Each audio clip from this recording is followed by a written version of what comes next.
This conference will now be recorded. Good afternoon, everybody. Good afternoon. Thank you guys for coming. For those of you that do not know me, my name is Rachel Romero, and I'm the Planning Director for Taos County and the Certified Building Official. I thank you all for coming today, for taking time out of your busy schedules to come and listen and learn and comment and hopefully have fun. I would like to introduce Ms. Jackie Fishman. She is our consultant.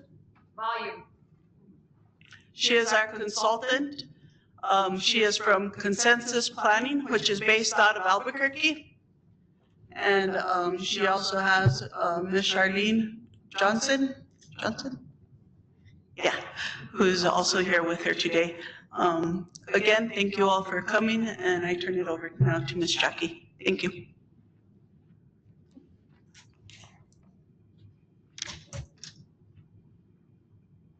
Thank you, Rachel, and thank you all for being here today. I think we could put the first slide up. Can you adjust the mic, please? We can't hear you very well back here. That's all it'll go. If you want to move up, you're more than welcome. But that's how the mics go. Sorry. Okay, I'll try to talk loud, as loud as I can. Thank you all for being here. Again, my name is Jackie Fishman. I'm with Consensus Planning, and we've been working on this project for over a year, and very pleased to be here today. This slide, we could advance the next slide. This slide just shows people that have been involved with us working on the project, both from the county staff side. In the center is me and my staff. There's the mic is not picking you up. Okay. The mic is not picking you up. Okay, is it better now? Okay, okay. Anyways, Char and I are here today, but we also have several other people from my office that have been working on the project. And then on the far right, we have our members of the steering committee. I don't know, steering committee members, are you here? If you are, raise your hand. No steering committee members. Okay. Next, please. Okay, so this slide just explains our planning process to date. We kicked off the project with county staff at the very end of 2023. We started meeting with the steering committee a couple months later. It took that amount of time to establish the steering committee. We did a community survey. Hopefully most of you or all of you responded to the survey. It was in English and Spanish. We had over 1,100 participants, which was really quite amazing for a county. We've had many interviews with key stakeholders along the way.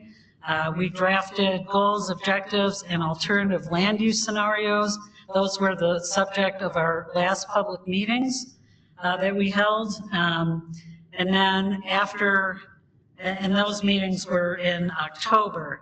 We're having these two meetings, but in between the October meeting and today, we wrote all the draft strategies. We finished the draft plan. We provided the draft to the county at the end of January, and they've been going through it in detail. Next, please.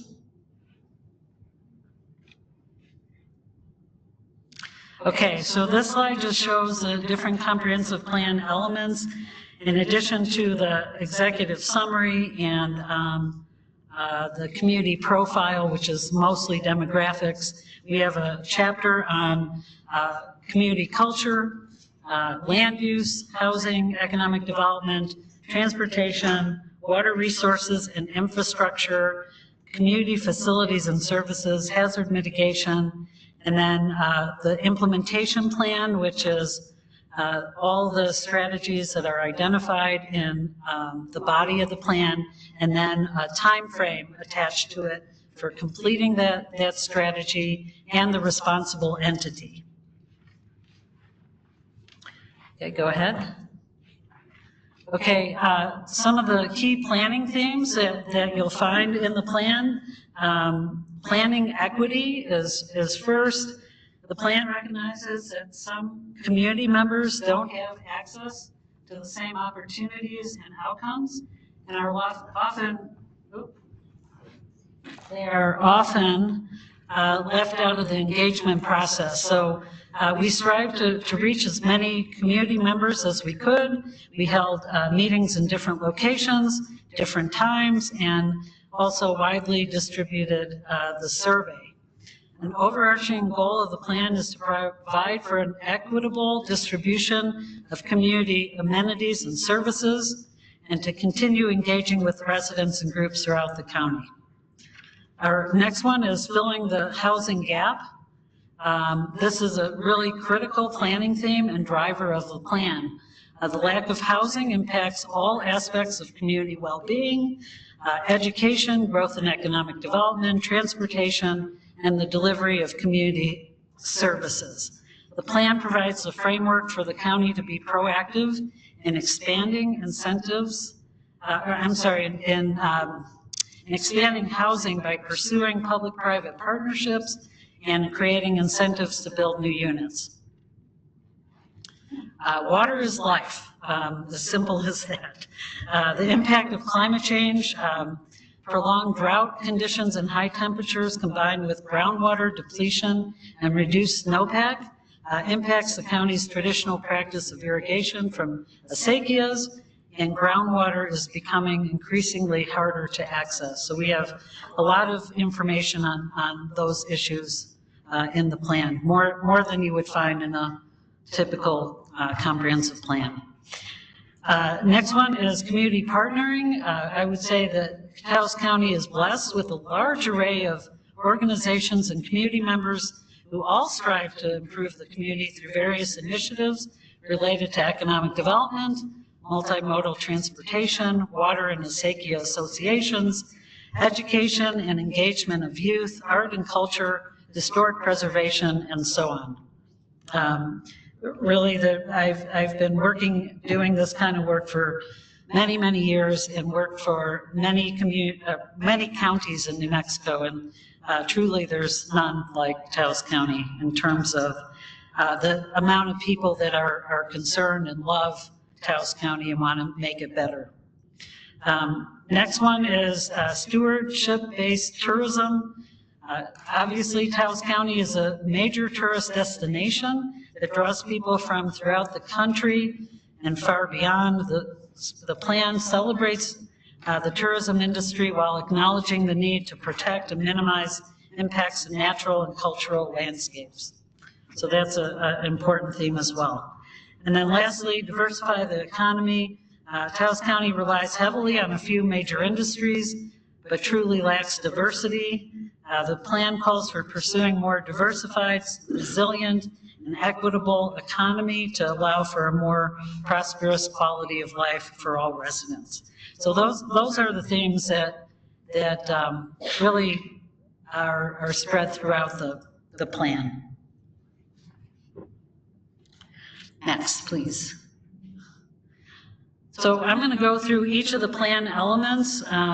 This is a summary of a summary of a summary. So it's really, it's a challenge to summarize a couple 100-page document verbally. So I'm going to do my very best and hit on the highlights. So the first one is land use, and the colored text is really, those are the goals, and then the black text behind that are the summary of the strategies that we wrote to help achieve that goal. So the first one, provide a balanced mix of land uses to accommodate new housing and business and employment. So those, the strategies identify creating a unified development code, promoting growth and development in key locations, and identifying sites for new development. The next one is promote and preserve traditional agriculture and acequia systems. And the strategies reference promoting the technical expertise of local entities on best practices in agriculture, pasture management, and regenerative ranching and climate-smart best practices. Also creating a right to farm ordinance. And then lastly, engaging in agricultural producers in reviewing regulations that may impact their operations. Next, please. Okay. The next goal and strategies are improve the visual appearance of Taos County. And we call for that by incorporating regulations that already restrict billboards along major corridors, highway corridors, into the future Unified Development Code, creating a nuisance ordinance that addresses dilapidated structures, abandoned vehicles, disposal of tires, conformance with the International Property Maintenance Code, and fines for non-compliance. Lastly, determine and implement adequate staffing levels for code enforcement. So you could have all the rules and regulations you like, but unless you have code enforcement, it's difficult. And that's for any community in New Mexico. Okay, next. So this map shows the future land use scenario. We also have a big copy of it up here on the easel. You'll recall if you were at any of the meetings in October, we presented alternative land use scenarios. We asked people their opinions of them. This is somewhat of a hybrid of the two, plus some more changes. So we had a lot of good input, and this is the result. It is still a draft. Just one, so it's green. Just hit it one time so it goes to green. It's still blinking red.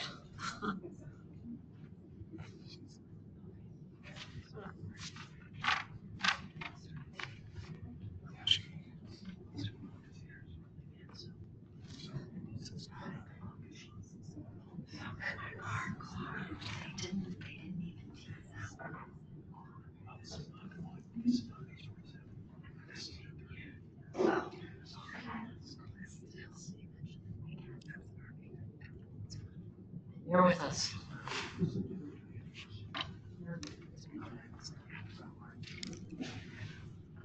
Thank you. What number is it? 5. Okay, so the future land use scenario it's a graphic representation of how growth and development over the next 20 years should occur in Taos County. So we have a lot of words in the document, but this is a graphic representation of that.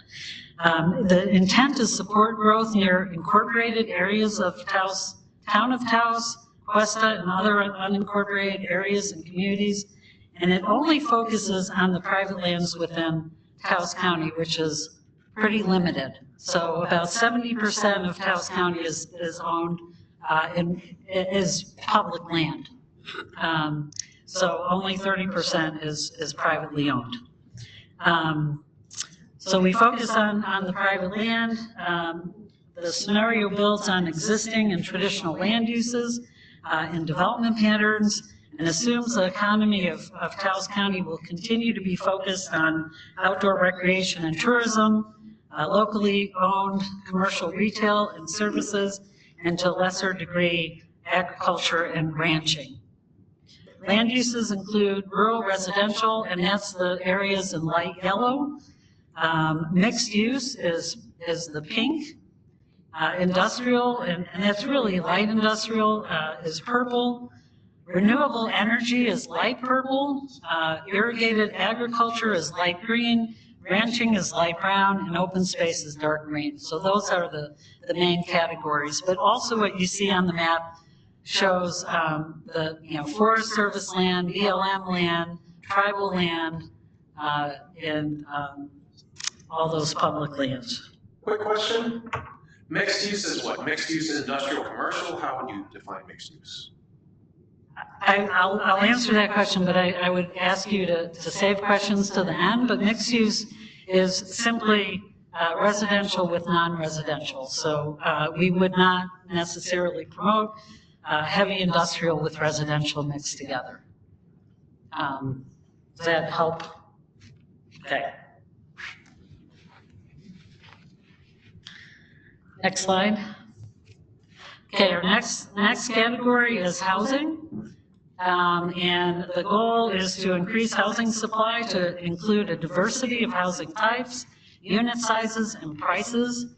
And we do that by, one, establishing a housing trust fund, two, identifying county-owned properties and buildings available for donation to an affordable housing program, three, to develop incentives for developers to build affordable housing, coordinate housing programs with the town of Taos, and then lastly, coordinate with Taos Housing Partnership on community outreach and education on available housing programs. Next. All right.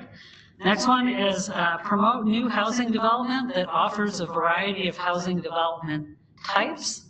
And we do that through identifying locations for new mixed density developments, promote agri-hoods, cluster development, and co-housing as sustainable alternatives to traditional subdivisions.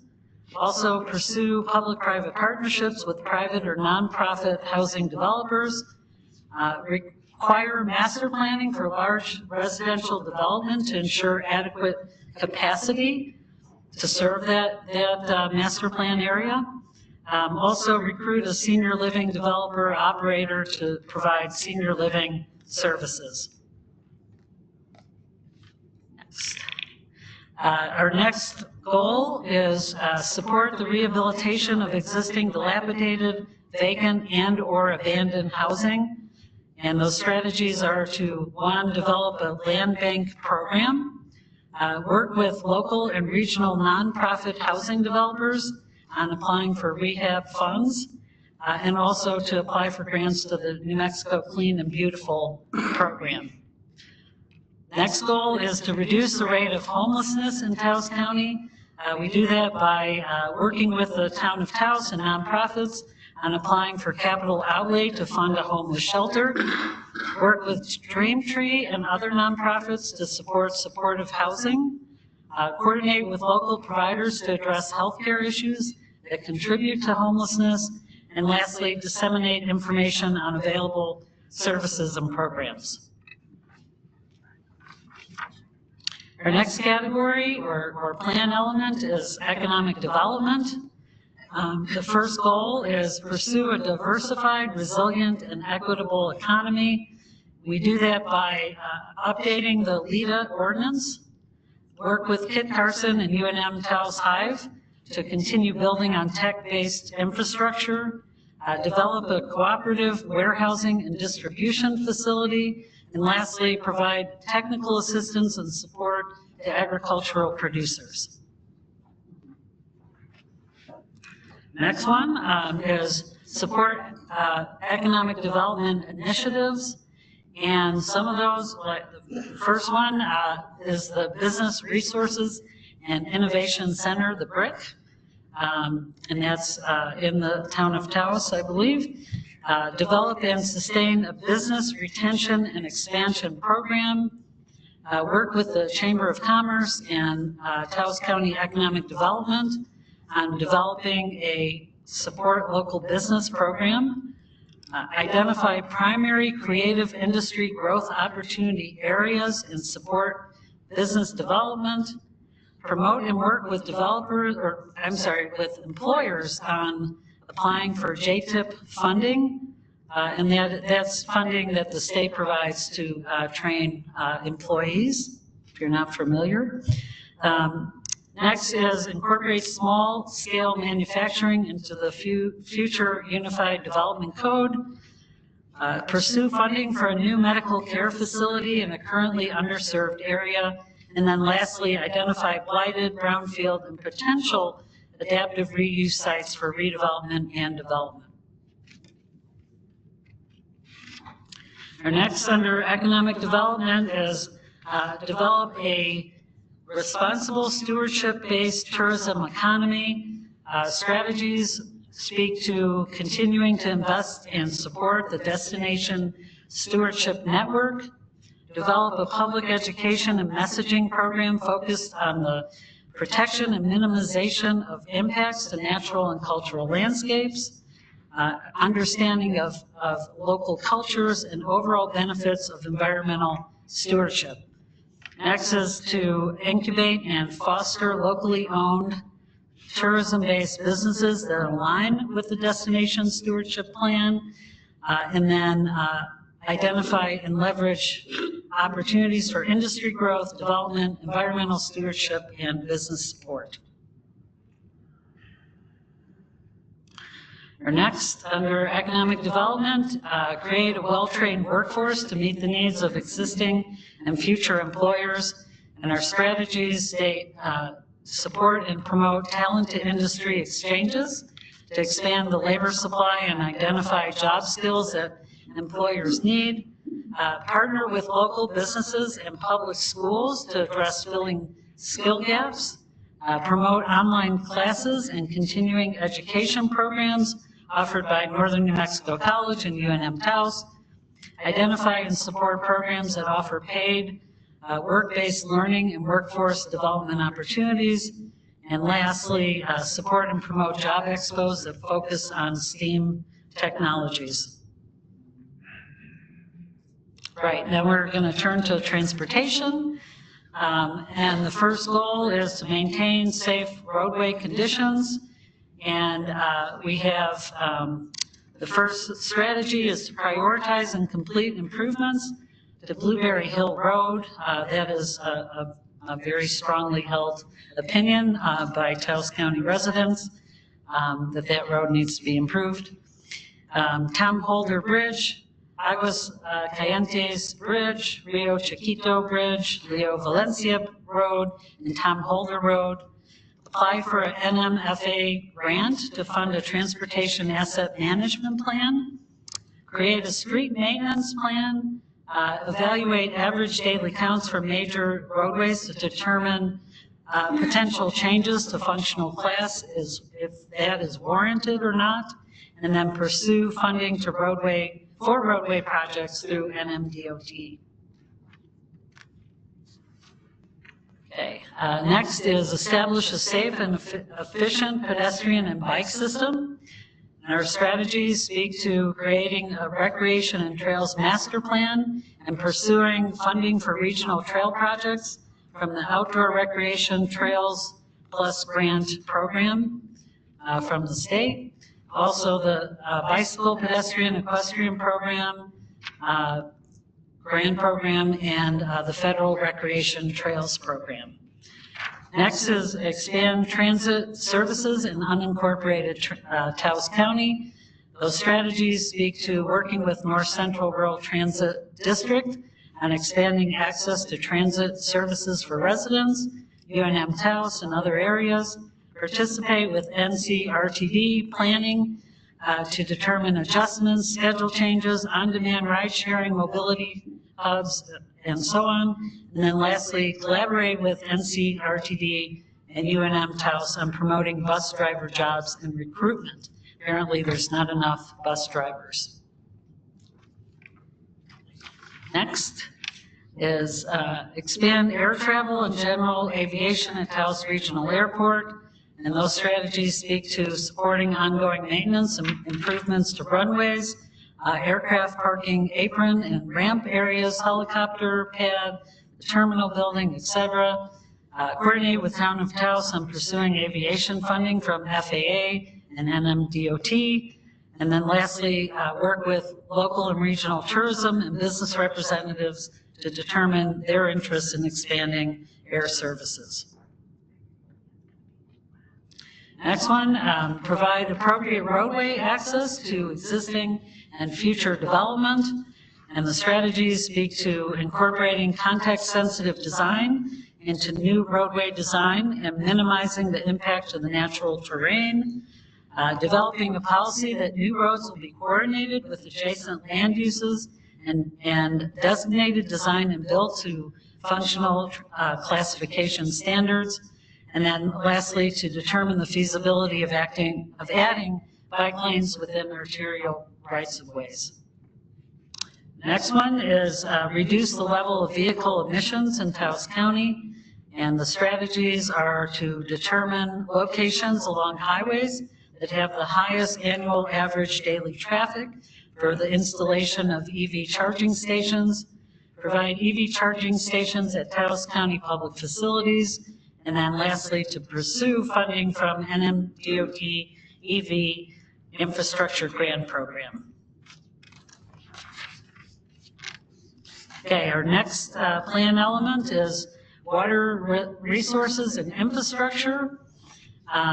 So the first goal is to promote sustainable and efficient management of water resources through conservation.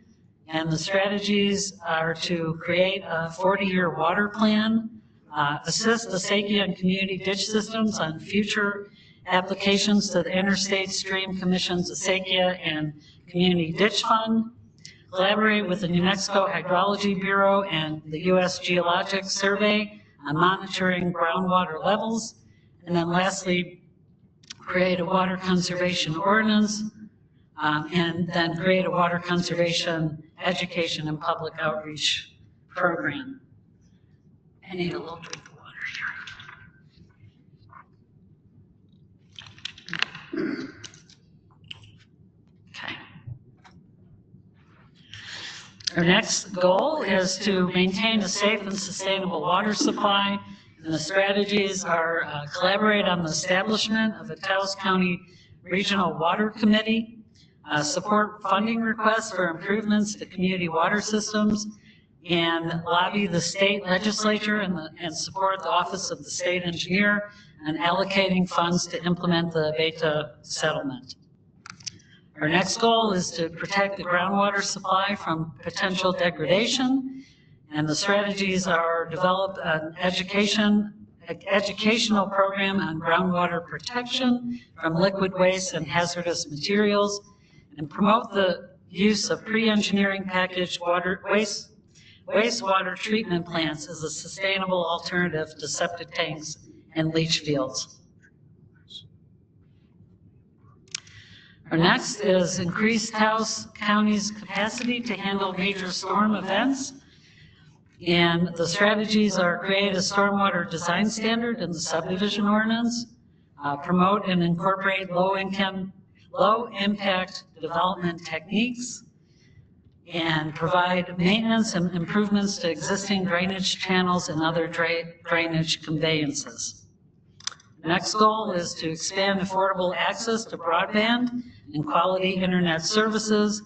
And the strategies are work with current and prospective telecommunication providers to update and expand coverage, determine preferred option to provide widespread affordable broadband, and then lastly, to develop and implement a dig once policy. Our next one is expand participation in reducing, reusing, and recycling initiatives. The strategies are pursue capital outlay for improvements that allow for additional materials to be accepted and processed at all solid waste transfer stations in Taos County, pursue grants and loans from NMED, Solid Waste Bureau's Recycling and Illegal Dumping Program, and the Rural Infrastructure Revolving Loan Program, pursue funding for the development of a joint composting facility with the Town of Taos and other jurisdictions in Taos County. And then lastly, expand on the public educational program to encourage more residents and businesses to reduce, reuse, and recycle. Okay, community services and facilities. The first one is maintain an adequate level of law enforcement services. So our strategies are develop a public safety needs assessment, promote and prioritize funding based on that assessment for new equipment, vehicles, rescue trailer, increase staffing, and provide ongoing training and certification for law enforcement officers, provide or pursue funding for a new sheriff's office administrative building, and then lastly, to continue engagement efforts with the community. Next one is improve fire protection and emergency services. And the strategies are develop a fire safety needs assessment and plan, pursue and prioritize funding for new equipment and fire apparatus, an ambulance, an engine and ladder trucks, increase volunteer staffing and provide ongoing training and certification for firefighters and EMTs. Our next one is increase access to public facilities and programs. And the strategies are, one, to create a systematic preventative maintenance and replacement program, complete a senior services needs assessment, and based on that assessment, pursue funding to meet capital and program needs at senior centers, and lastly, contribute funding to the Taos Library to meet capital and program needs. Our next goal is support equal access to high-quality public education and lifelong learning opportunities. And the strategies are initiate and participate in a community dialogue with Town of Taos, all the public school districts, UNM Taos, and Holy Cross Medical Center on educational initiatives, graduation rates, dual credit courses, and employment opportunities. Collaborate with Taos Municipal Schools, True Kids One, and True Kids Youth Council on expanding access and participation in after-school programs and summer camps. And then lastly, collaborate with UNM Taos and Taos Education and Career Center on promoting adult education services. Our next goal is expand residents' access to healthcare and mental health services and clinical care. And our strategies disseminate information on healthcare services offered by Holy Cross and the Taos County Public Health Office. Collaborate with Holy Cross and UNM Taos on a strategic plan for attracting and retaining healthcare professionals and specialists. Coordinate and work with the Town of Taos, Cuesta, Red River, Taos Ski Valley, Taos Behavioral Health, New Mexico Department of Health, and the state legislature on expanding mental health and substance abuse and detox services and facilities. Lastly, develop a feasibility study for the development of a medical care facility within a currently underserved area, and then continue to fund the healthcare assistance program. Okay, now we're going to switch to hazard mitigation.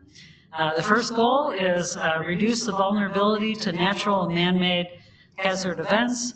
The strategies are provide information and encourage residents to sign up on the Alert Me app warning system, create an emergency sheltering plan, identify critical infrastructure facilities and install generator hookups, purchase mobile generators and electric heating and cooling systems, develop an emergency routing and evacuation plan, coordinate and encourage collaboration between the county, the town of Taos, Village of Cuesta, Town of Red River, State of New Mexico, and FEMA on mitigating hazard events.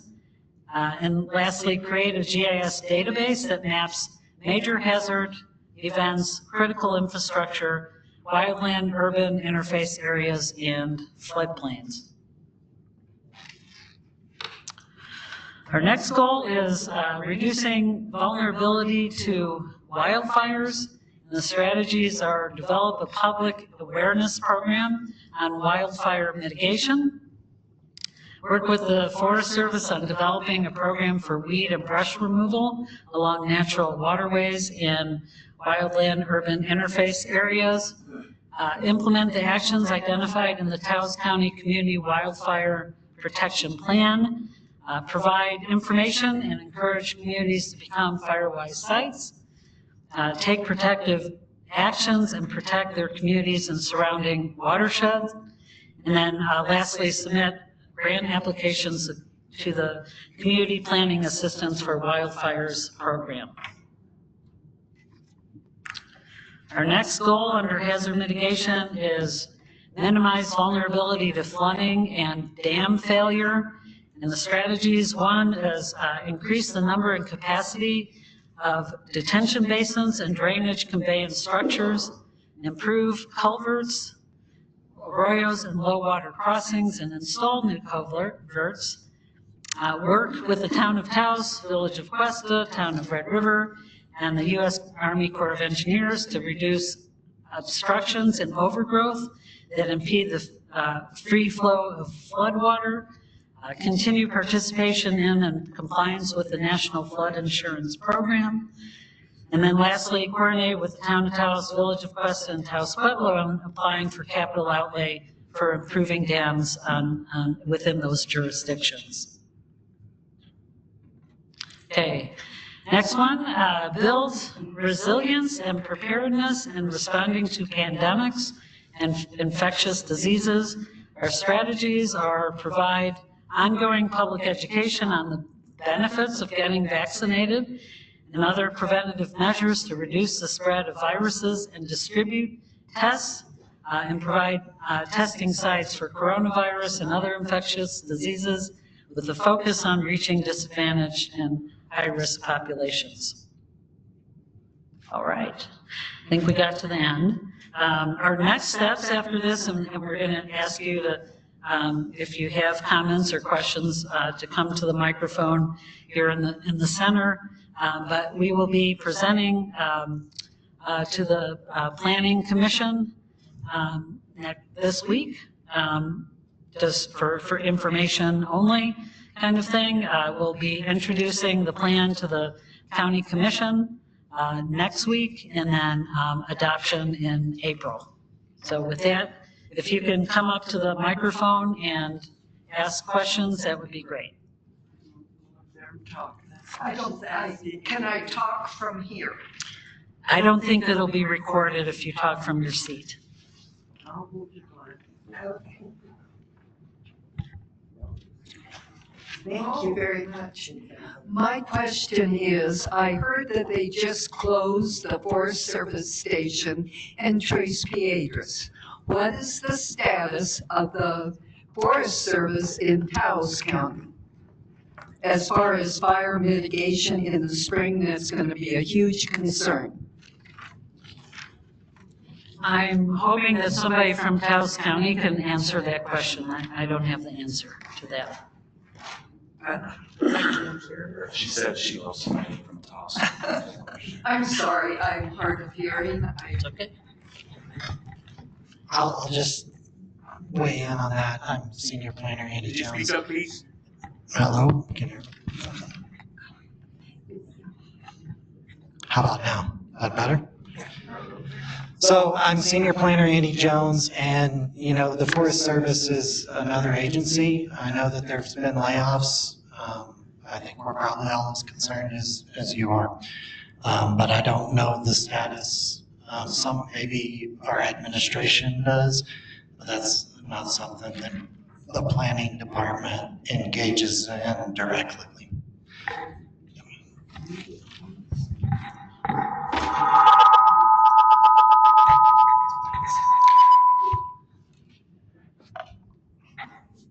Hi. You did a really wonderful job in presenting a very comprehensive plan. But in light of what's going on in our current administration in Washington, how feasible is any of that currently to be able to be completed? I mean, so much of it is relying on a lot of funding and a lot of things that are being cut, as we talked about Forest Service and stuff like that. So you put in a lot of effort. I'm just not sure we're going to see any fruition to any of this stuff. I'll do my best. Can't really speak to the federal government, but there are a lot of strategies that we identified that one aren't dependent on capital funding by the federal government. There's a lot of coordination and cooperation type of efforts that we're calling for. I think you have to turn that off. So There's also a lot that would come from the state government as well, in terms of funding. So we aren't relying solely by any means on federal funding, but that's about all I can say.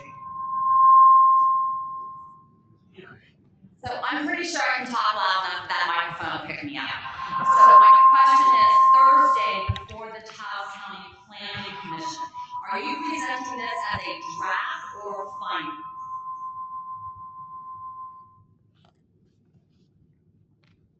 This is a draft, and it's and I don't know if Rachel, you want to speak to this, but it's a draft until it's adopted. It's draft until what? Until it's adopted. Okay, so it'll be a draft before Planning Commission on Thursday, and then a draft before the Board of County Commissioners on the 18th. That's correct. Correct?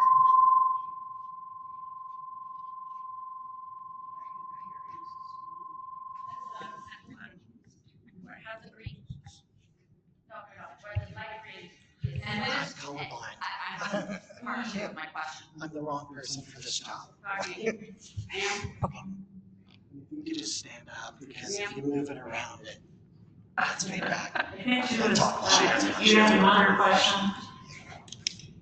Or comment? So it's draft on Thursday, and then it's a draft next Tuesday, correct? That's correct. And then when is your timeline for adoption, and who's the final adopter?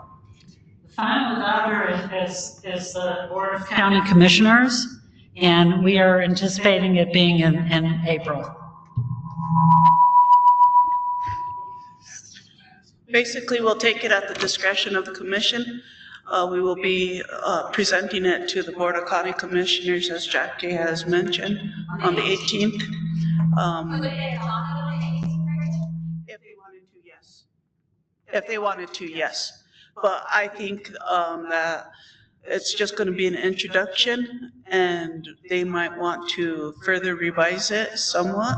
So we'll probably be taking it back on April 1st, and then depending on the discretion of the commission at that time, it'll either be adopted or further revised. Next question.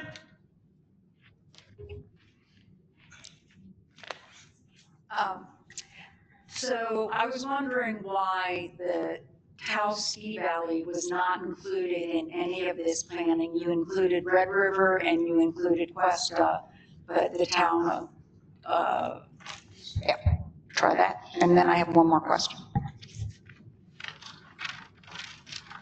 Okay, the town of the Taos Ski Valley is included in the plan, but this is a plan for unincorporated Taos County.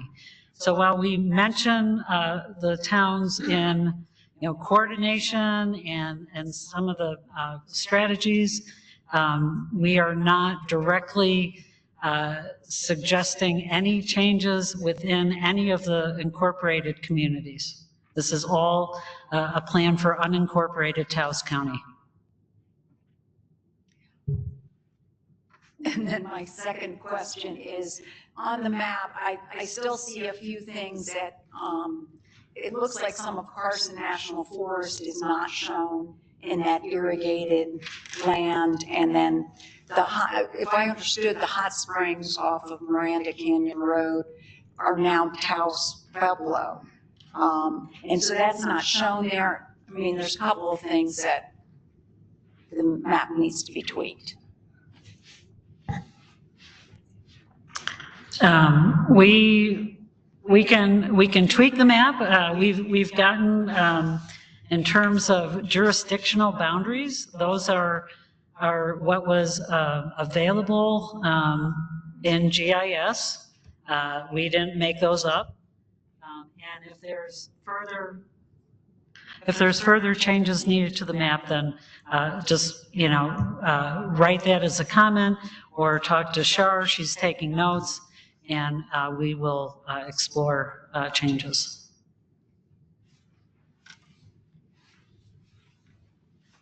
Thank you. So as I skimmed and read through this comprehensive plan, it seemed like the biggest issue that came up was affordable housing.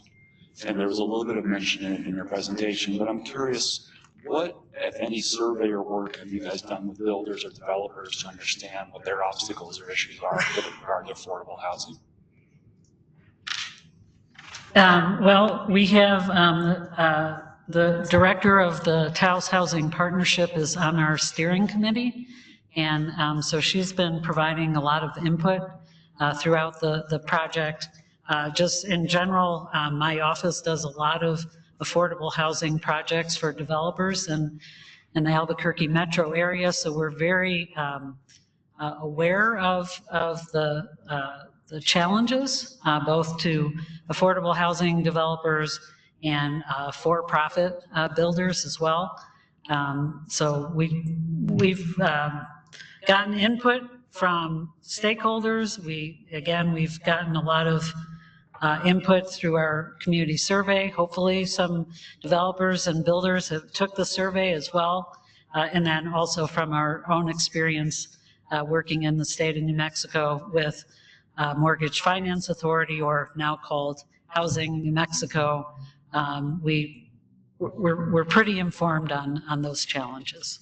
Because it just seems the income for this area versus cost of housing is just a step function difference. I mean, it is, and I really think that's really the biggest problem with this community right now. And I agree. I think we heard about affordable housing and the need for all kinds of housing in every aspect of the comprehensive plan, whether it was from UNM Taos people or just every aspect. Housing is the lack of housing is impacting the community, and that's why it's one of our planning themes. Well, when you don't have any housing, then the people that might be able to afford a higher costs are going into the affordable units as well. So it's what we see across New Mexico in general is everybody needs more housing, from the very low income to people that are making above the AMI.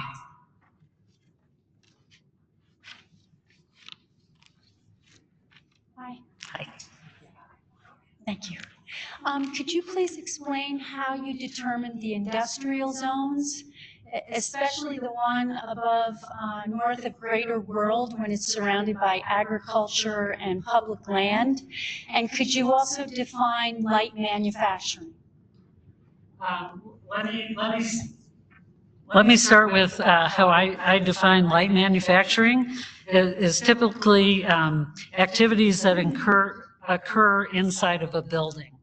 So heavy manufacturing are those that are typically outside the building, whether it's gravel mining or, just really intense type uses. But light industrial light manufacturing, usually indoors. They don't create a lot of noise. They don't create a lot of smells and not a tremendous amount of traffic either. The way we determined areas is we were very limited in terms of, again, how much private land there was available and the need to identify a range of land uses throughout the county. And so we looked at what was available. We looked at adjacencies, both where it was relating to the highways and then what was around it, and made suggestions.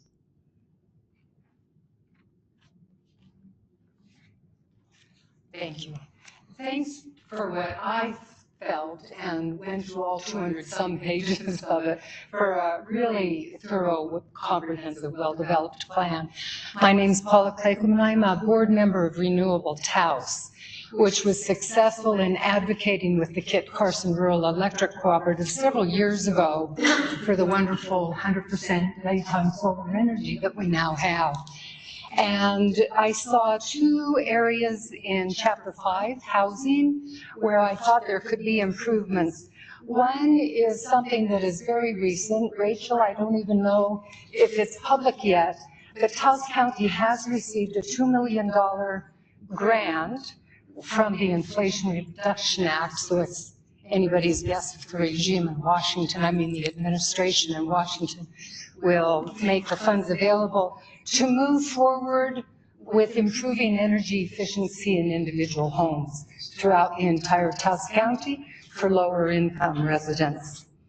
The second point is that you made mention of a couple of land trust communities in Albuquerque. My sister even lives in the Sawmill one.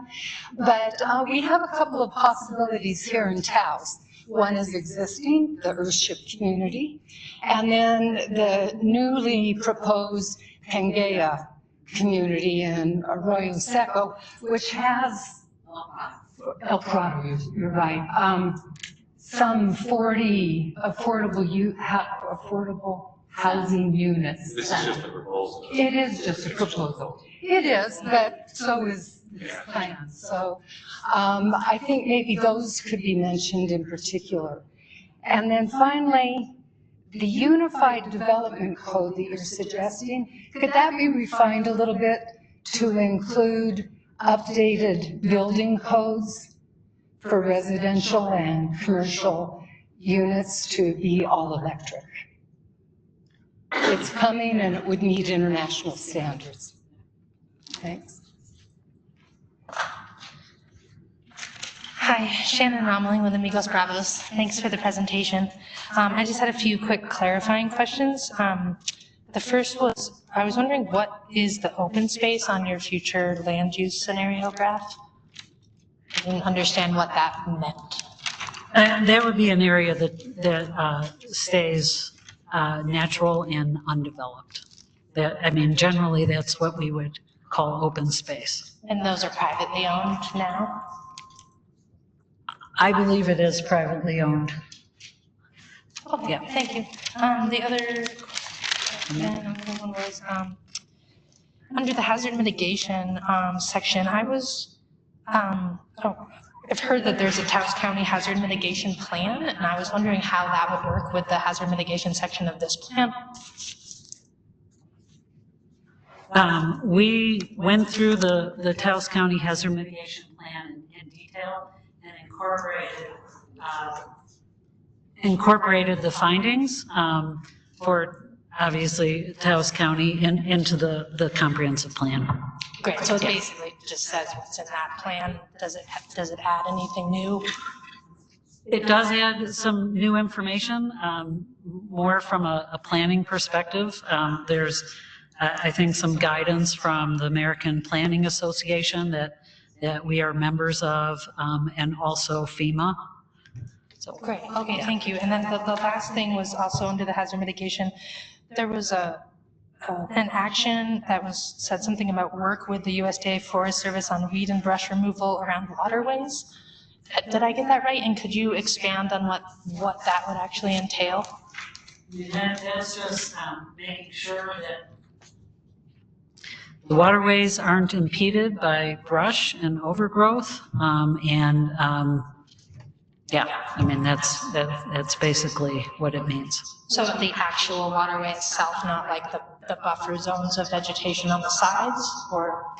If the sides are impeding the flow of water, then it would be just basically trimming it back. Okay. Yeah, I would be interested in learning more about that and those specific plans, just because it is important to be aware of the need for those roots to hold in erosion, and those buffer zones are really important to water quality. So I'd love to talk about that more. Thank you. Hi, Jackie. My name is John Redhorse. I'm from the Upper Las Colonias neighborhood zone, and I'm on the neighborhood association board, as well as I'm the chairman of the Development Standards Advisory Committee that's mandated in our zoning ordinance. And I have a few questions for you, if you don't mind. They relate mostly to neighborhood associations generally, and to our own specifically. First, when I looked at, I've read the county comprehensive plan when all this planning first started, that exists now. This is the 2017 resolution.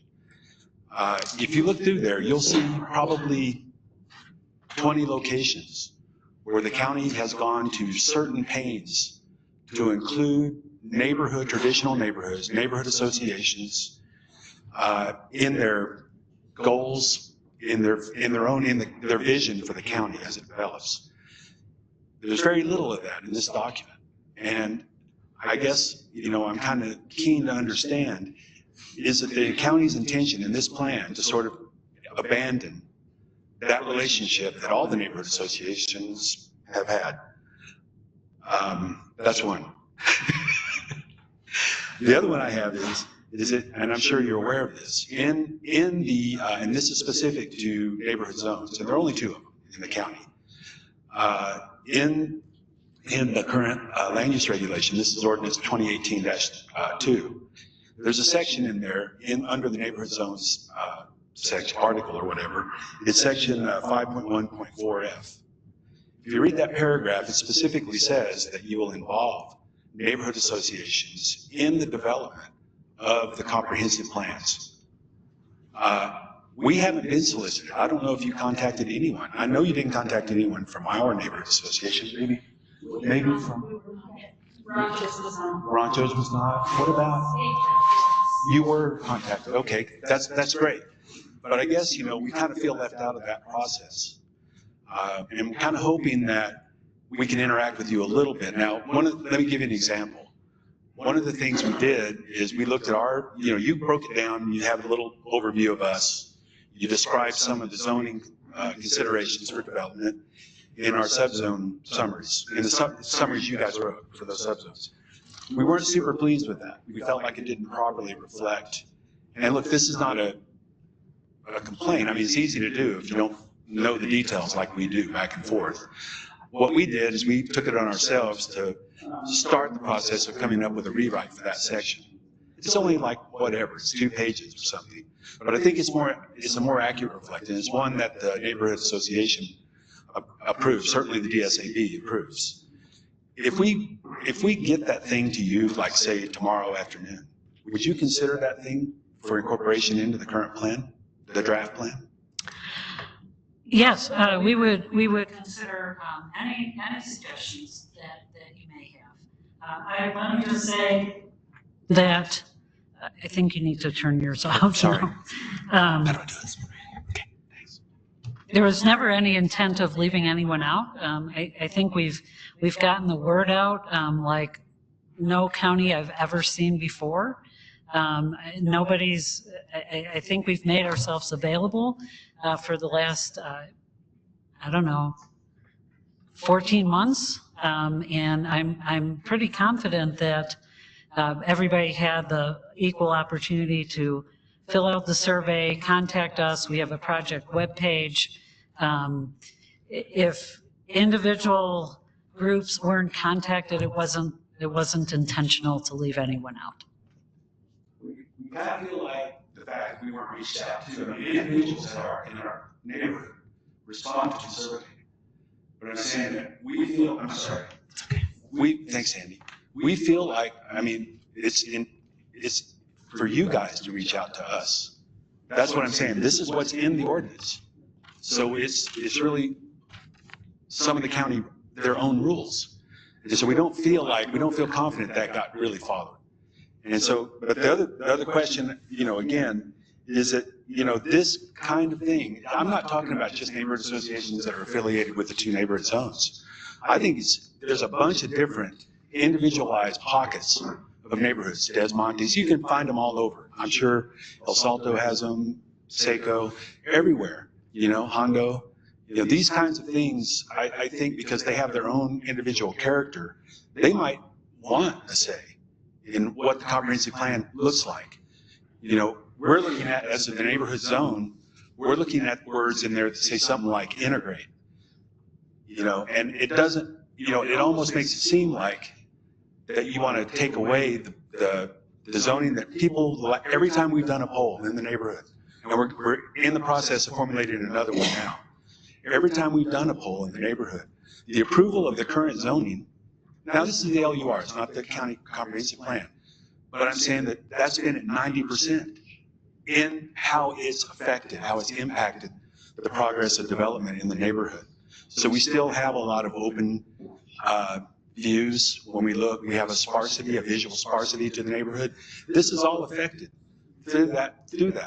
Now, I didn't design it. I wasn't here. This is in 2003 that this all happened, and probably 1999 through 2003, working with the county in the then planning departments and the planners to come up with that, and the county commission. And I guess what I'm saying is that we don't want to lose that. That's a lot of effort. That's a lot of satisfaction. And so because it seems like we're not given any kind of value, I'm saying any neighborhood association doesn't appear to be getting that in the same way it did in the past. I really think that this is a shortcoming in the plan when I look through it. I know it's a draft, but it says final draft on the top of that thing. And Ms. Romero just said that doesn't say final draft. well, the email message did. So if that's what if you're saying that's the final, it says comprehensive, it doesn't say draft. It does say draft. Okay, I didn't see it. Right here. Okay. I typed it Oh, myself. no wonder I couldn't see that. I'm not Superman. But anyway, where I'm going with that is that I think people in this county are going to be very concerned when they see some of that if they read it. And so I invite you to pay a little attention to that just for the next, 2 weeks or another 4 to 6 weeks, and pull back a little bit on trying to accelerate this through in April through the county commission. Because obviously, we'll bring it up, and we're going to bring it up in the planning commission meetings, and we'll bring it up in the county board of commissioners meetings. But anyway, I've taken up a lot of time. I'm sorry to do that. I would say, provide us with your suggestions on how it could be changed, the text, and we will go through it with county staff. And just to clarify, I'm also on the Upper Las Colinas Neighborhood Association Board and on the Development Standards Advisory Board for the Upper Las Colinas Neighborhood Association. At the October public meeting, when we were over at the other building, I stood up and asked, have you worked with the neighborhood association, specifically Stagecoach and Upper Las Colinas? And you said no. And I said, you need to. And that was in October. And here we are beginning in March, and you're giving us feedback that April 1st is your potential adoption date. You've had since October to now to make contact with us, and I said you should. Just want to clarify the timing. Thank you. Okay. And I would just say, being specific about who we should be contacting, or if you could have contacted us, that might have made it a little clearer. Oh, okay.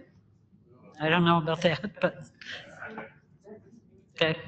I can't speak to that. Hello, my name is Jeff Stadler. I'm a licensed land surveyor in New Mexico for the last 40 years, so maps tend to get my attention. I believe you started out in saying that this current draft map is a hybrid of those A and B that was submitted in October. Well, I guess I'll respectfully disagree, because there are 7 new areas on this draft. Let me clarify. Okay, thank you.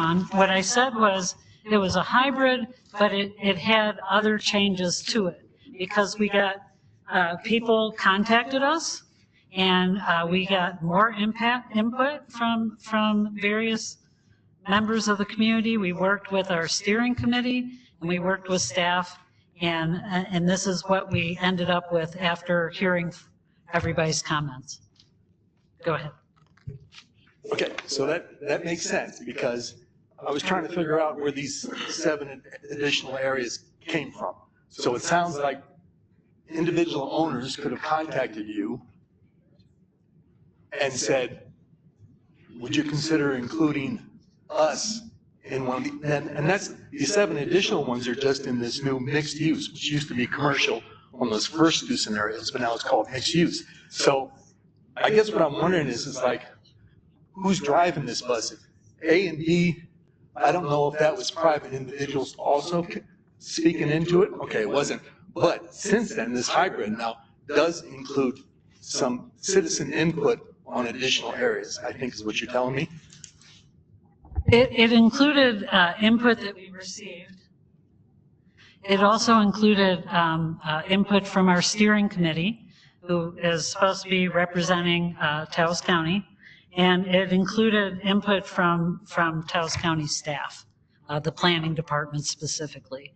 So we looked a lot at the commercial areas, and there was a feeling that there was an existing pattern of mixed use already occurring along some of the highways, and where we had a lot of that as residential development, there was a feeling that some of the areas along the highways, you know, taking it all the way to the right of way wasn't necessarily as appropriate for like single family development as like, you know, a small commercial use might be.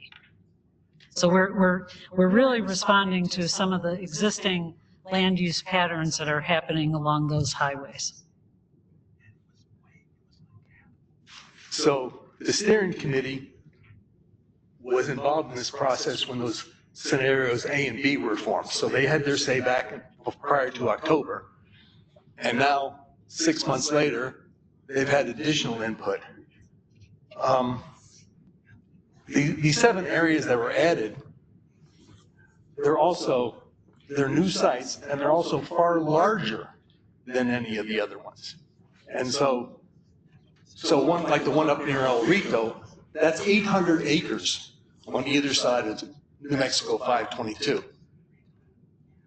There's one 400 acres just north of Cuesta, also divided by 522. There was this one in the Upper Las Colonias neighborhood zone is 100 acres, and it borders up against the Pueblo. There's also one there from north of that, there's 100 acres, that is also adjoined by the Pueblo.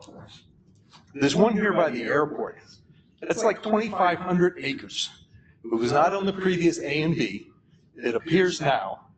It adjoins the Pueblo on the west, continues past the airport, and goes all the way up to the intersections of US 64, New Mexico 522, and New Mexico 150. Going south from that light, there's a 300 acres that's divided by US 64. And it's actually mostly within the El Prado designated traditional historic community, which was passed in either 20 or 22. I didn't see any mention of that. And it also adjoins the Taos Pueblo. And the last one is this big one there that's southwest of Ranchos de Taos.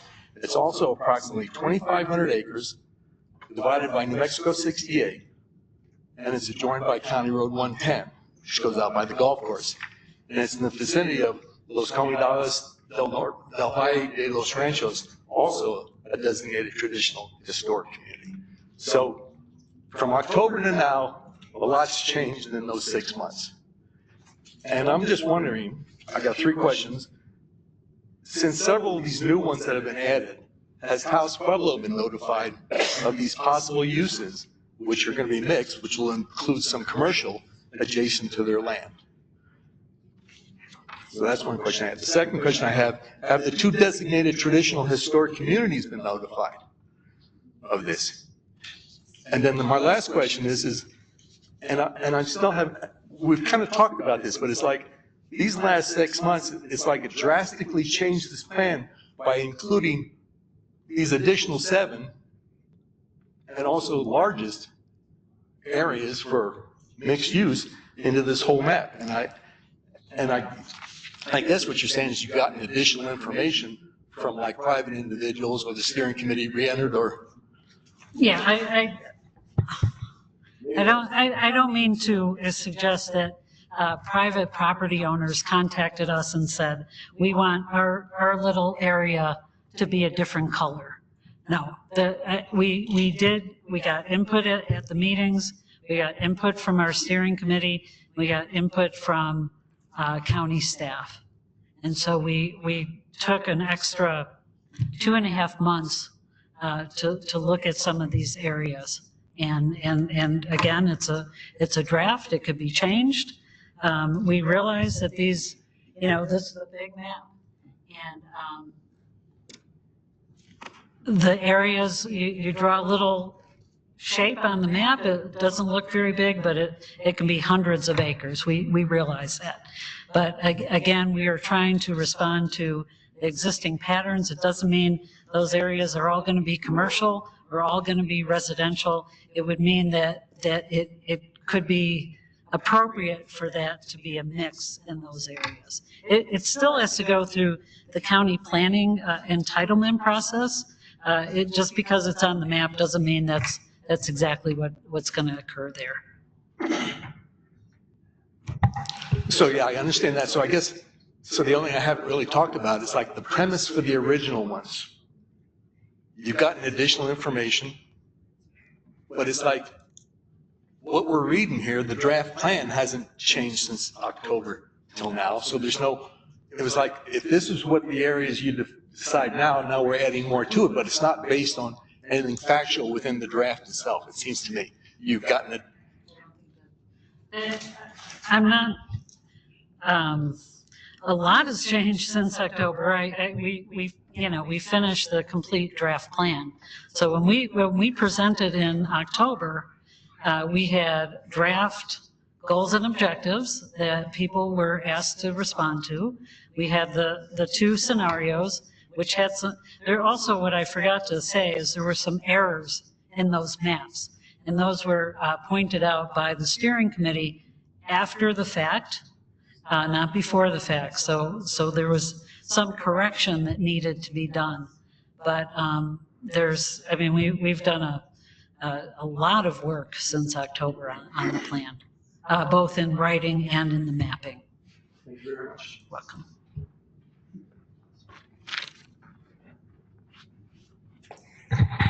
Thank you. Oh, okay. Got it. My name is Stanley Ewan. I live in unincorporated Taos County in Carson, New Mexico, and I'm a citizen here. First of all, thank you for having a format that allows me to search the documents. Already makes it better than the 2017 document. And given it's 230 pages, helps a lot. I just have notes here, and I'm going to shorten them to a few. First of all, the implementation plan. You guys, for whatever reason, you shrink the font, you use tables with gray colors in them, which makes it hard to read when printed at 8.5 by 11, and it's pushed to chapter 11.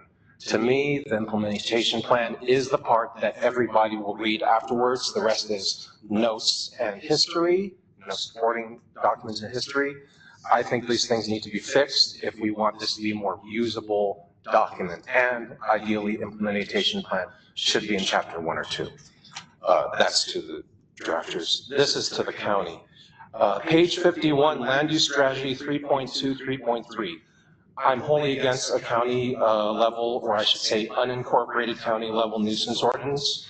We actually had a bit of a battle on this, and 24 people showed up to a county meeting when they discussed the livable environment ordinance, which was a nuisance ordinance. We already have issues under current rules that are causing a lot of trouble for the rural poor, for elderly neighbors, and they're already having a lot of trouble. They need assistance, not enforcement. If you want to do some kind of nuisance ordinance for the incorporated areas of the town, that can be discussed then. Obviously, urban density, business, tourism, these things matter more. But for folks who are living in rural areas, this is a huge problem, and we will fight against it.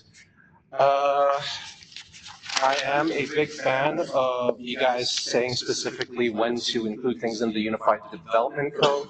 However, you don't state to add things about the mixed density developments into the Unified Development Code. This is an essential short-term step that we need in order for mixed-use development to happen. I'd appreciate if you include that in. Okay, so this comment, mixed density developments, you had a statement about that, goal, wonderful, and in other places you talk about including things into the Unified Development Code. You don't have a note stating put mixed density development into the Unified Development Code. I think that's essential. Page 129, Water Resources Strategy 1.4, 1.5. I'm personally a big fan of our local technologies, rainwater catchment, greywater systems, etc. You guys put those under education. I think we should be discussing putting them under ordinances, rebates, something which is a little bit more forward-pushing than education, just an opinion. And last one, oh yeah, Carson Fire Department had a little bit of an issue with table 9.1 on page 135. You guys use ISO ratings from 2018, which is almost as old as the previous comprehensive plan. Number of the fire districts have improved their ratings. You guys show them as 9, which is the second lowest. They've gone up 3 levels to 6.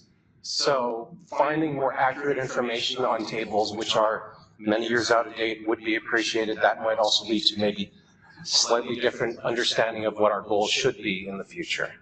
And that's all I got for you.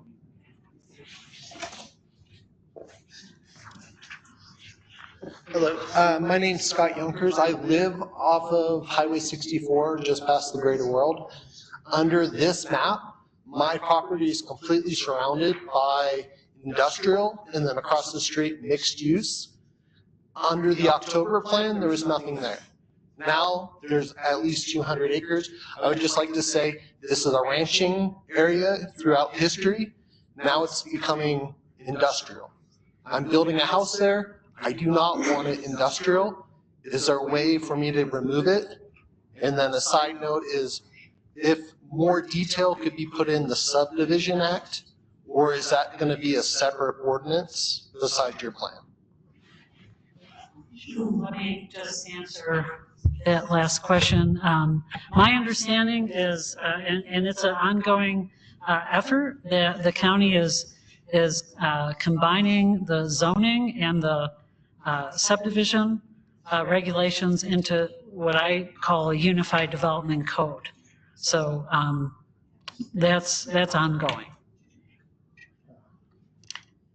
Just the subdivision is currently about 100 and some odd pages, and then to see that it's only a few pages in this, it's just night and day from my understanding. So it's just, please more detail, because there's the Pangea development is completely disaligned with what is in the subdivision law right now, and it seems like they're hoping for it to be more lenient so they can get more allowances of things outside of what the actual ordinance is currently written. We actually, I've written and I've read a lot of comprehensive plans, and I don't know that any comp plan goes into more detail about the existing zoning regulations and subdivision regulations than this one. At some point, we start to get a little unbalanced because it is a comprehensive plan. It is a general plan, and we can't go into great detail about any one topic. So it's, again, you said it's the subdivision summary is 2 or 3 pages. I wrote it myself. I was feeling like, oh gosh, this is so long. But we want to give, in planning, we see the comprehensive plan as the general plan, the overarching policy document that all plans underneath it should strive to implement. And one of those things that is under the comprehensive plan is the zoning code or the unified development code. So they should be consistent. The codes should be implementing and furthering the comprehensive plan where possible. But one is adopted as an ordinance, meaning the zoning and subdivision regulations, and the comprehensive plan is adopted as a resolution, which means it's not written as law, right? It's meant to be flexible. It's meant to be revisited, changed if needed, those kind of things. Thanks.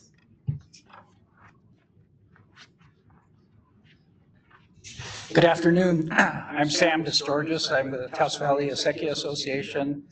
First, let me say that I'm not a big fan of your map.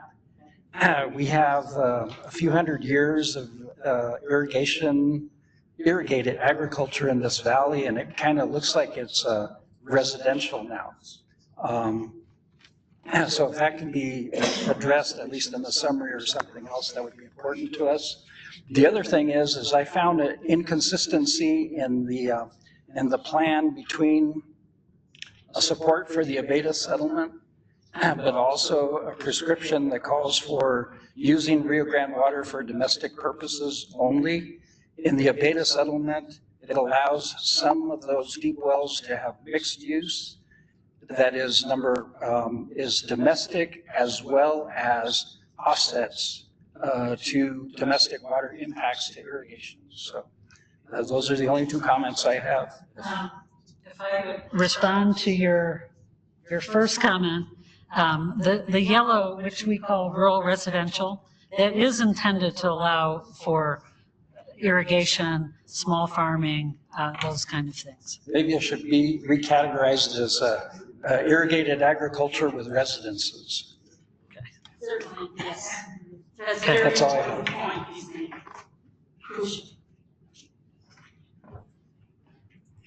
Hi, my name is Alvaro Chavez. I live up in El Prado, near Millicent Rogers Museum. And one of the things that I gathered from listening here to everyone that's concerned is that you keep talking about all the work and investment that you guys did on your maps, on the information you gathered, but to me, it feels like you're not listening. The gentleman back there was talking about areas, maps, that he's concerned about concerning property lines. And you're saying, well, we did it 6 months ago. That draft plan is a draft plan, am I correct? It's a fluid document that should be changed and revised every time you have community input, right? You're asking for residents and their input. And so I'm just saying that you need to listen to the people. Don't be like the White House, okay? I'm sorry, but here you guys are giving us, to me, it feels like it's a pigeon drop. You're presenting something that really isn't what's gonna be delivered. One of the frustrating things is, and I know that you guys are also gonna be dealing with this, is with the federal government and the federal administration. The state is gonna change their priorities too, to deal with the needs of the state. So we can't rely on the state. So, sorry for venting, but I feel like the governments don't listen to the citizens. Thank you. I have a follow-up question. So it seems in this plan, we're trying to go towards some uniform zoning, so to speak, across the county that's consistent. Within the county, in different neighborhoods, they have these review boards, Los Colonias, Stagecoach. What is the view or the intent of this comprehensive plan with regards to those review boards versus, like, for instance, getting permits directly from the county? I have a little hard time understanding the feedback. Sorry, what I'm asking is, you have a proposal that looks like trying to go for uniform zoning, something consistent across the county. Currently, in different neighborhoods, there are review boards that review designs and send their recommendation or their review findings to the county. What I'm asking is, with this comprehensive plan, do you guys support keeping those? Do you guys look at eliminating them and shifting that task to the county, or something different? I think, and maybe staff can help respond to this as well. There is another consultant working on the code changes. We aren't getting into great detail on what exactly the code should say. We're giving some guidance only. But I don't know what the code is going to say about the current review within the neighborhoods. Hi, my name is Elizabeth Betsy Martinez, and I don't believe the demographics went into our immigrant community. There's quite a bit of talk about Latino, Hispanic, Spanish, but not more than that. And I think given the changes in government in January and the draconian speech about rounding up immigrants, that it's important to note that Taos County has at least 500 and much more likely 1,000 immigrants who are a huge part of our community. Many are undocumented or in mixed status families with some members documented, some not. And Taos has had a policy from even 2014 about the detention center and the sheriff's office not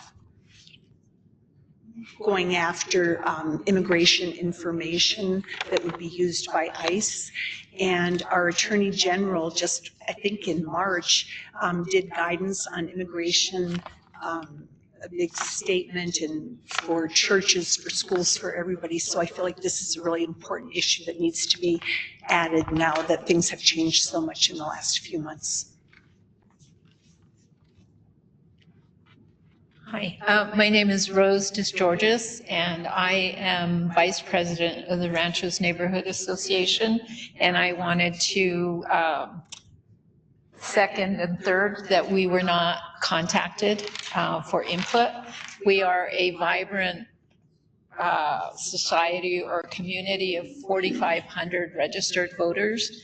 So I think that your comprehensive plan probably didn't get an adequate representation of the people who make up this community.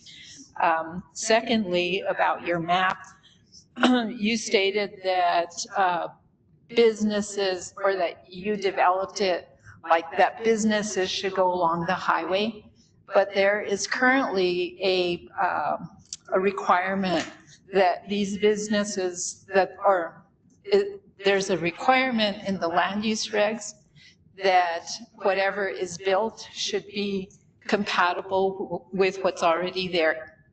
These are neighborhoods. These are family homes.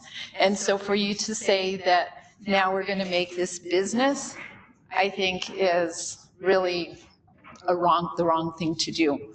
Also, I wanted to note that, let me see if I can read this here, that Senate Bill 394 was introduced by Roberto Bobby Gonzalez, that appropriates $1.5 million for UNM for a telescope. So I think that building anything down in that area where UNM is at, I think you have to be really concerned with the amount of light that, I mean, it's a huge investment to UNM. So building anything down in that area is a no-go because it really impacts that telescope. Hi, my name is Ken Manning. I started out looking at the demographic section of the document. There's some pretty scary numbers in there. The UNM study projected, looking at 2020 to 2050, that Colfax and Mora counties would have a reduction in population of 47% and 64% respectively. Taos County, for that 30 years, was only expected to have an increase of a total, in 30 years, 4.5%. 50 people a year. Is northern New Mexico a dying part of the state? I mean, these numbers say, well, what's going on? If we're not going to have growth here, what is this exercise about? Now, I don't believe those numbers, but to have them in the document and not say, well, you know, we disagree with these assumptions or whatever. Anyway, from 1970 to 2020, 50 years, population doubled from 17,000 to 34,000. Has the growth stopped? Is it, yeah, what's going on? Anyway, another part of the table on page 17 that, as I really caught my eye, was the change in the population cohorts. We are losing population in the young cohorts. There's 30% fewer households with a child under 5 years old between 2010 and 2022. The next cohorts, you know, below that, again, reductions. My cohort, 75 to 79, 92% increase. Okay, what's this telling us? There's some lessons here that I don't find reflected in the documents. Page 71, median income with some encouraging numbers. Increased from 33,000 per household to 55,000 a year per household from 2012 to 2022. Those numbers are, I think, inconsistent with table 2.1, page 17, showing that the working population fell. How do you have an increase in median income when the working population has fallen? There's a disconnect here, and it's not hinted at anywhere. My speculation, and this is simply speculation on my part, but when I tie that into what appears to be going on, then I'm wondering, is it the retirees that have moved into town that have higher incomes, whereas the people that are working age are not making any headway? If that's the case, and I think there's a strong case to be made that that is happening, then let's connect the dots with economic development. I'm aware of communities that promote themselves as a retirement destination. Well, it's already happening here, but I guess we don't want to talk about it. But if we want to be serious about economic development, here's an opportunity, and we seem to have chosen to ignore it. Not mentioned once in this document. I don't wonder why.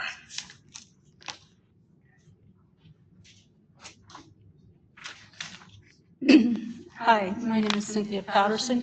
I'm the president of the Rochester Taos Neighborhood Association, and I was at the meeting in October and was also one who strongly suggested that you did need to contact the neighborhood associations. My remarks are somewhat mixed up. This is almost just a draft, but I really wanted to get it out here today. First of all, starting on your inside, I believe, first page, with your list of steering committee members, in a county that I believe is nearly half Hispanic, there was one Hispanic surname. Today I noticed that there were 2 on that list. I don't know why the change. The second grouping on that page was your list of participating agencies, other participating agencies.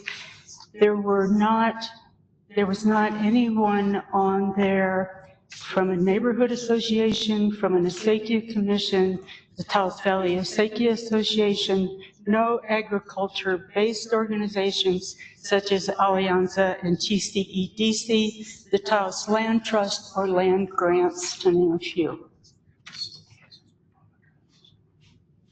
In your profile of survey respondents, it did not appear to be a very true profile of existing residents. What percent of Taos County residents earn over $100,000 a year compared to the number that responded on your survey? I'd say they're quite different.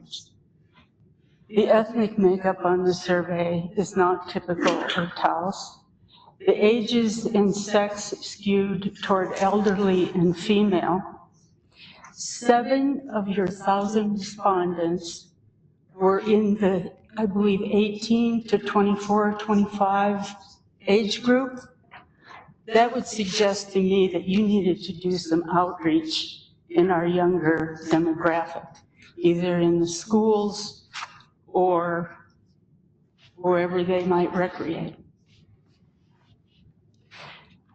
As Rose DesGeorges mentioned, when we did our traditional historic community designation for the Ranchos Valley, which is Las Comunidades del Valle de los Ranchos, in order to reach out to people, knowing that very many people do not use email or electronic media, we mailed 4,500 letters to voters.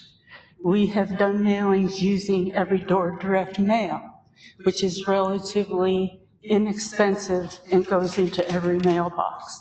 I don't believe you use any of those methods in reaching out. We also went to farmers markets, yard sales.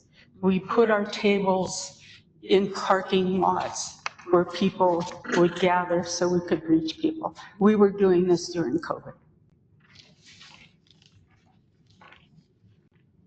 You need to really, I think, clarify the Acequia commissions being political subdivisions of the state. They're a political entity, yet they were not contacted in this situation. Can I interrupt you for just 1 second? I can see that we have a omission. We did interview the Taos Valley Acequia Association, and one of the members is on our steering committee, but I interviewed Judy. Her name was not on that list, on the steering committee, Judy Torres? She's not on our steering committee, but we interviewed her, talked to her personally on the telephone a couple times. They gave us information. So, yeah, we should have them as a participating agency. Okay, so the Taos Valley Acequia Association. Apologize for that. There were still many omissions, however.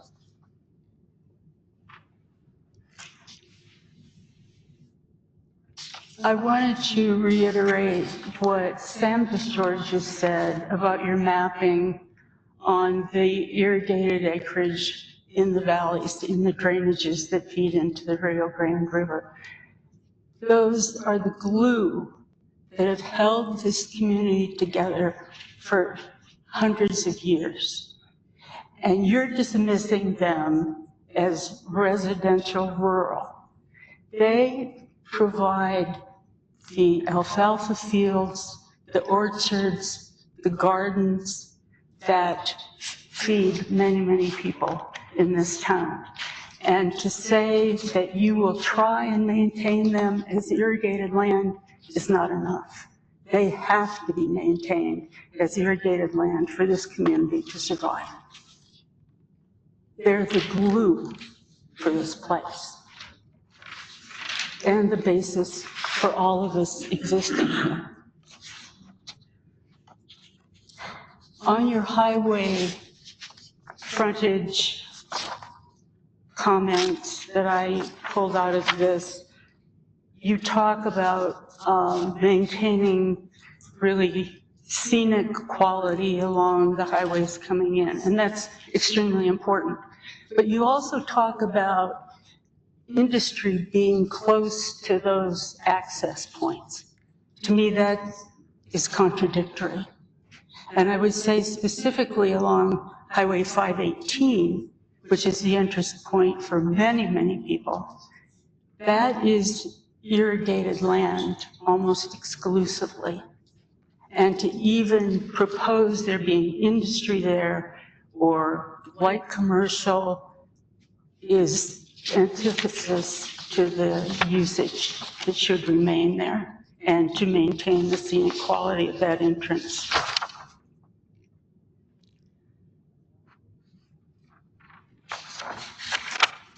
One thing I really wanted to point out on the acequias is that nowhere in the summaries, nowhere else except on page, oh, I did write down a page, but no, I don't have it.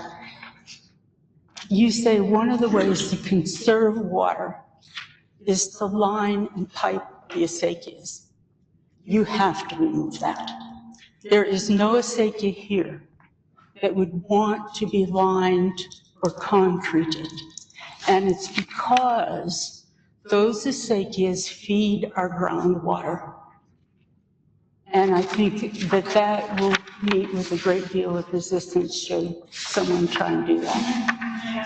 Clarifying question, and I'm very aware, I have a acequia that goes through my property in Albuquerque.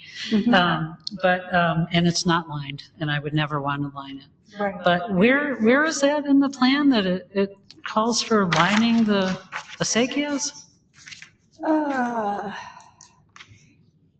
It took me, I read it when I first read the thing, and it took me a while to go back and find it. But it is either in water conservation or water resources. I might have written it down, I think, on one of the pages there. I can give that to you for sure. Yeah, I can find it because I have it in my other notes. Definitely there is the need for the regional water plan and mutual domestics and that sort of thing. Those things are all extremely important, and the other, water saving and all of that you go into is extremely important. I just think you've really got to give more attention to the acequias and their importance and how they need to be maintained. One of the things that struck me is at the end in the implementation, the heavy lift that this county, and particularly the planning department, is going to have in implementation of this. I don't see anything anywhere, and I could have missed it, that how are we going to pay for it? How are we going to hire the staff in an already overworked county complex to do this?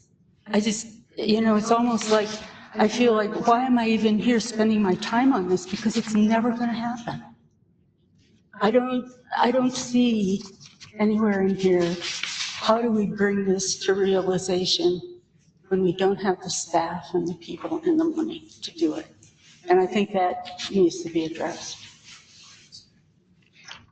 The neighborhood associations, I'm going to go back to that for just a second because they were really strong for a little while there was a planner being paid to give them support and guidance in developing their plans. When that person was gone and it fell to the planning department and the county, there just wasn't the staff, there wasn't the motivation, whatever it was. Things have just dwindled to almost nothing, very few, very active associations. But I think part of the problem to this implementation problem is vibrant, active neighborhood associations that can help the planning department do this work, because they're going to need it.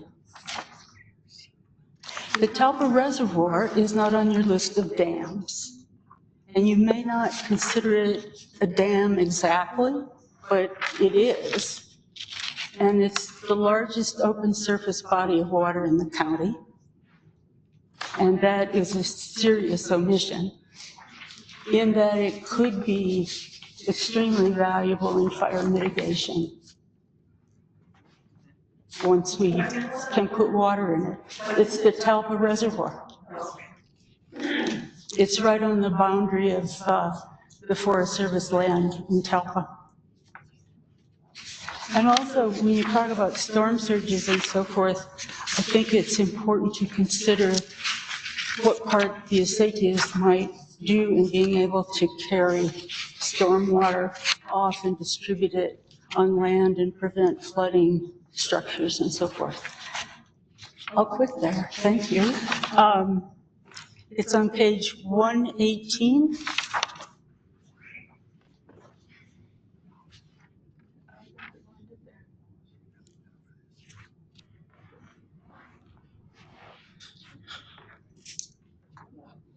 I believe that comes from the Taos Regional Water Plan, some of that information, but I'll let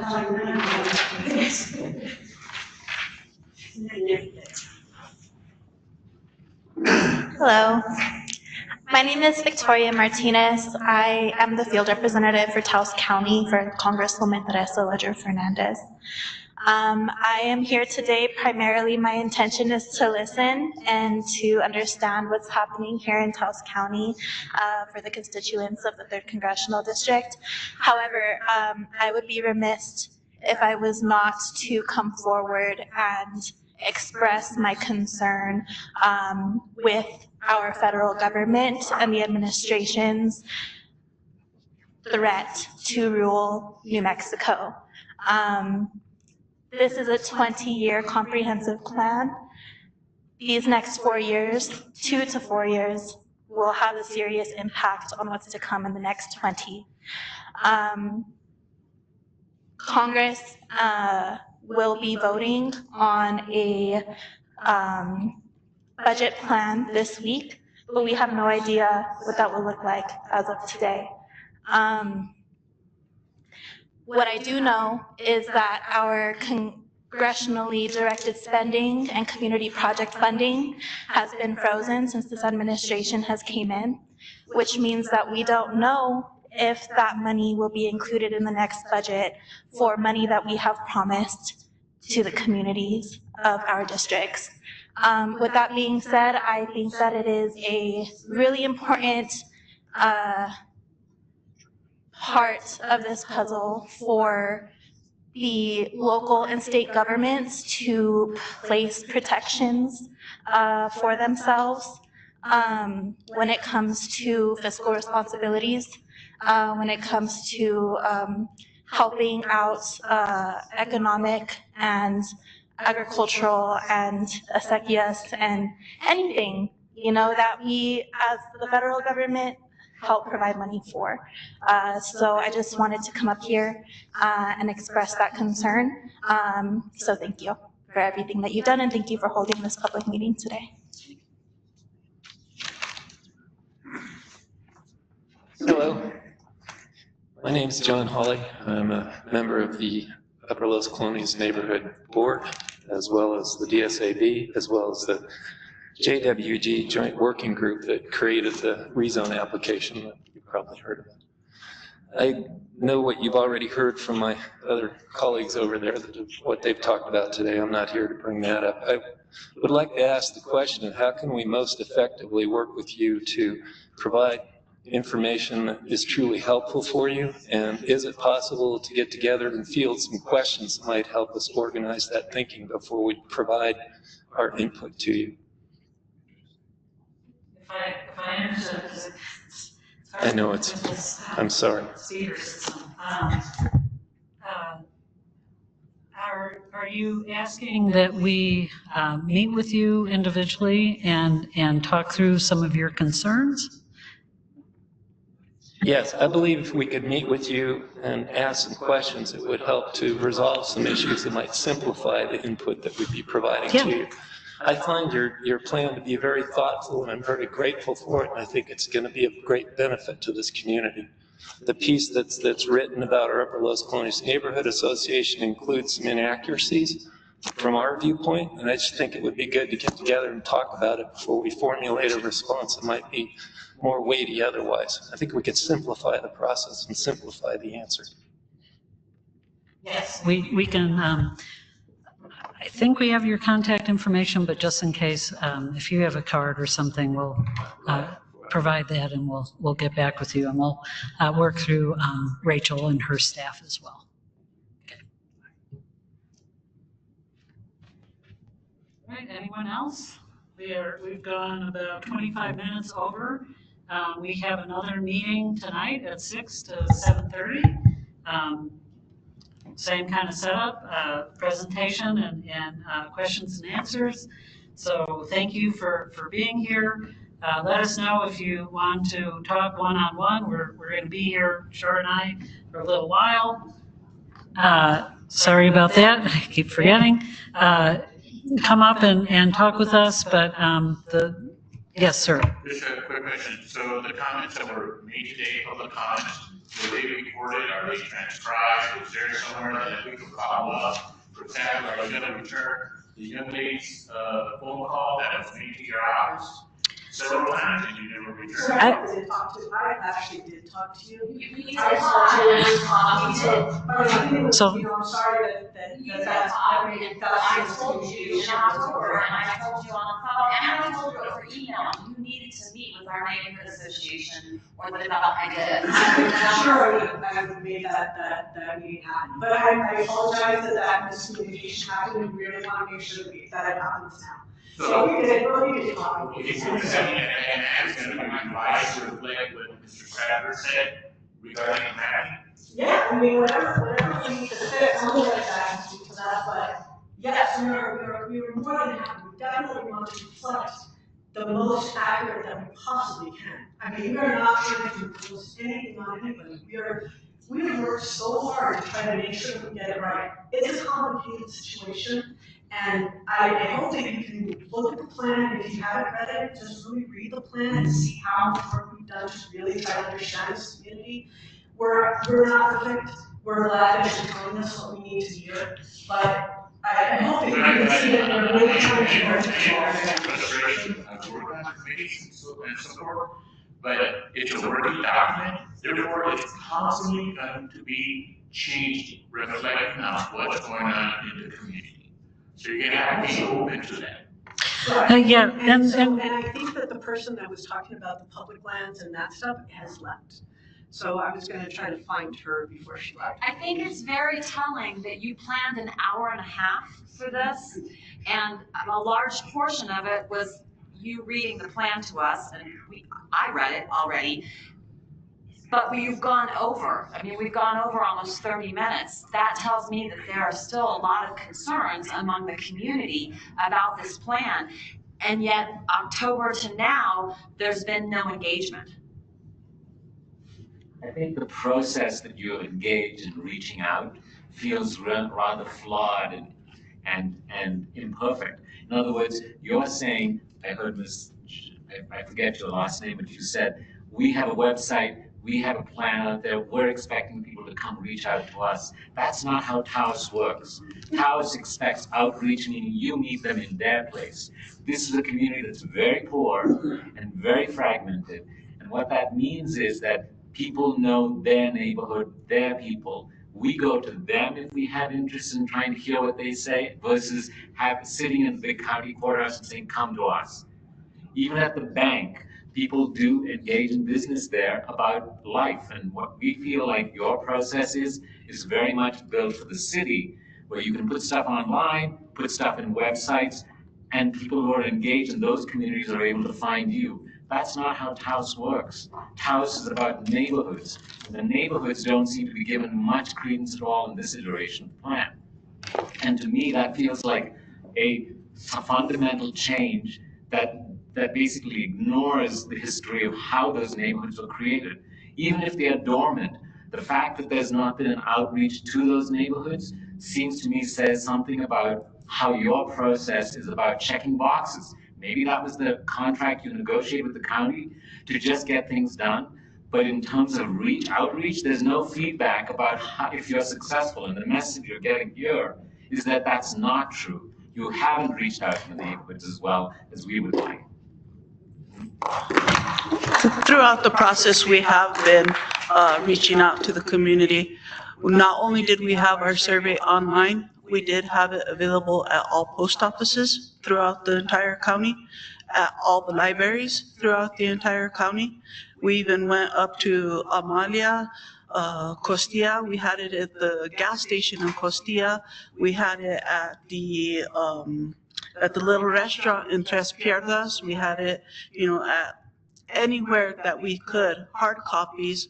We stood in front of Walmart, Albertsons, Super Save, different grocery stores, different places here in town, and where we had staff for hours at a time trying to get people to fill out the survey. And that was from the planning department. So we had an enormous amount of outreach when it came to the survey. When it came to the public meetings, we did have public meetings out in the Cuesta area and in the Penasco area. 5 people showed up in the Cuesta area. 1 person showed up in the Penasco area. But we did go out and we did try and we did have the flyers for announcing the public meetings throughout the entire county. I had staff make sure that it was at every single gas station, at the grocery stores, at the restaurants, post offices, anywhere and everywhere that we could think of. We made sure that those flyers were there. So if the people didn't come, it's because of the people. I am a Taos native and I know how Taos works, and I tried my best. We tried our best to get the public involvement. And as you can see, look at the numbers here. We should have hundreds of people here right now. And you can come again this evening and you'll see how little turnout we'll have this evening as well. Let's contrast that. During the pandemic, the Ranchos Neighborhood Association was able to canvass people and get them to sign a petition. That was success. That was grassroots. If you didn't get that, in that you have an immediate memory point, a data point that said that neighborhood was able to organize and get people to speak up about their point of view. If you didn't get turnout, you should be saying, what did we do wrong, as opposed to saying it's the people's fault. That's a technocratic solution, a technocratic statement that does not address the real need of people out there. People are working. People are living their lives, they've got multiple jobs, filling out surveys. That's not going to be high on the list unless someone goes to their neighborhood, goes to their community, goes to their organizations to reach out to them and talk about the importance of what's happening. And that appears not to have happened. And to me, to hear you say, well, the people didn't do their thing, they should be here, but it's their fault. That feels like someone giving people a kick in the teeth. No, with all due respect, sir, short of going and knocking on the door, which Ms. Patterson indicated that was one of the things that they did, unfortunately, we do not have the manpower in order to do that. And that's about the only thing that we did not do. But we did every effort that we could to try to get the word out and to try to get people's input on this. And I feel like it was a great success. Over 1,000 people responded. In the community this big, that's unheard of. That's very, very rare for people to respond in those numbers. And we were able to do it. Almost 1,200 people responded to that survey. And that was a big piece of information that we got. And that was what helped lay out the road for the comprehensive plan. Now remember, the comprehensive plan is just the overall vision. It's not the exact layout. It's not the code. It's not the zoning code. It's not the subdivision code. That is what's coming now in the near future, which we have already begun to work on.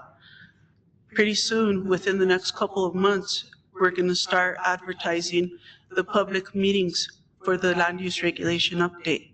So I encourage all of you guys to be here for those meetings and bring 5 friends with you. Bring 50 friends with you. Help us make this room that it's so many people that we have to have an outspill into the lobby. We have to look for a different venue for future meetings, that there's hundreds of people here rather than less than 50. Because that is where we need more public input, so that way we can get these codes right. Because again, this is for all of us.